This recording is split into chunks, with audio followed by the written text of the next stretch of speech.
round of questioning. Thank you, Mr. Chairman, and thank you to all the witnesses for your input. I want to use my time today to turn down the temperature, maybe depoliticize this issue a little bit, and make it clear that the Biden administration has not taken a stance on whether to expand the TRIP waivers to COVID-19 diagnostics and therapeutics. And by all accounts, the administration is diligently gathering information from all sorts of stakeholders about the benefits and harms of a potential expansion. Moreover, many congressional Democrats, including myself, have urged the Biden administration not to expand the TRIPS waiver. Last year, I joined over a dozen of my Democratic colleagues in sending a letter to U.S. Trade Representative Ambassador Tai expressing concerns with a TRIPS waiver expansion for COVID-related therapeutics and diagnostics. And, Mr. Chair, I'd like to submit that letter into the record. Without objection, so ordered. Thank you, Mr. Chairman. This issue is not theoretical to me or to my constituents. Many of the companies that brought us life-saving vaccines, therapeutics, and diagnostics during the public health emergency are located in my district in North Carolina's Research Triangle Park. These companies largely choose to enter into voluntary licensing agreements with countries struggling with the COVID-19 vaccine, diagnostics, and therapeutic supply, because they recognized that they had a duty to help other nations address the pandemic for all of our benefit. Strong IP protections are the backbone of my district and the lifeblood of research and development.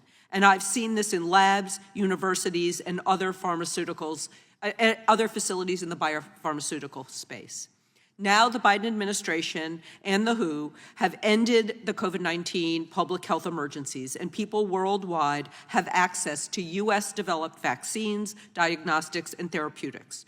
The best way we can support our national public health infrastructure for the future is to make sure that we maintain robust incentives to innovate, and that starts with strong IP protections.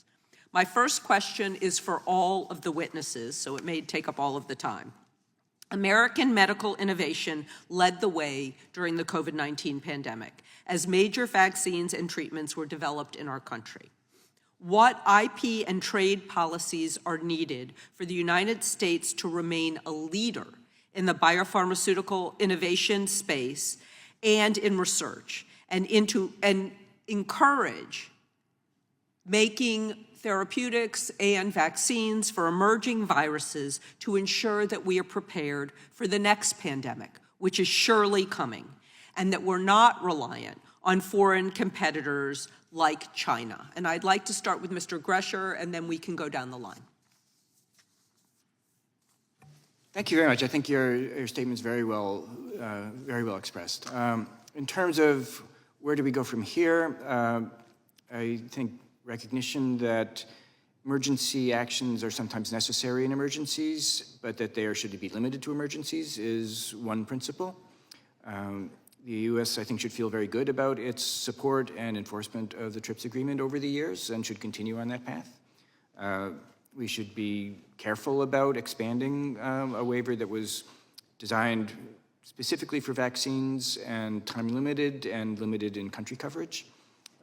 More generally, I think the U.S. is well set up to succeed. We have a large industry and university research system. We have a lot of public commitment to R&D. We have a strong ability to recruit the world's talent, so I think we should be feeling pretty good about ourselves. Mr. Bush? We have to keep trade open. During the pandemic and through the early goings of 2022, 91 countries imposed 191 export bans on COVID-related technologies. There were only 2 countries that bucked the trend, Singapore and New Zealand. They signed an agreement that they would keep their supply chains in medical technologies open. We have to stop thinking in this country that we can reshore every supply chain. It can't happen. But to get the maximum benefits of trade, we've got to agree with other countries to keep the lines flowing. Well, Congressman, I agree with your statement completely, very well stated. I may disagree a little bit with Professor Bush. You know, I served on the U.S.-China Commission for 11 years, and last year the Commission issued a report that has a section on how the U.S. is dangerously dependent on China for the manufacture of life-saving medicines and advanced pharmaceutical ingredients. So I do think we need to bring more of that production to the United States and to friendly nations. Thank you, and I'm sorry, it's up to the chair whether we can have the last witness answer. Go ahead briefly. I will. I'll keep it even a little earlier stage, which is to double down and enforce the things that we have on the books now, like protecting buy-dole and making sure we're reinforcing buy-dole so that their margin provisions are only used very, it's never been used, and to keep that very limited. To look at things in our own patent office, like post-grant review, that has made it actually a little problematic. It used to be patents were assumed granted, they were valid when they were granted. Post-grant review has led to some questions there. You know, and even, I would say even a little bit in our own country, there's a principle in the technology industry called efficient infringement, which is I'll use your patent until you sue me and then come back to that. We're actually admitting that we're not respecting our own patent rights. So I'd like to see the country think about doubling down on those things and reinforcing for patent holders that the rights that you have once granted cannot be taken away or misused by somebody who does not own them. Thank you for your indulgence, Mr. Chair. I yield back.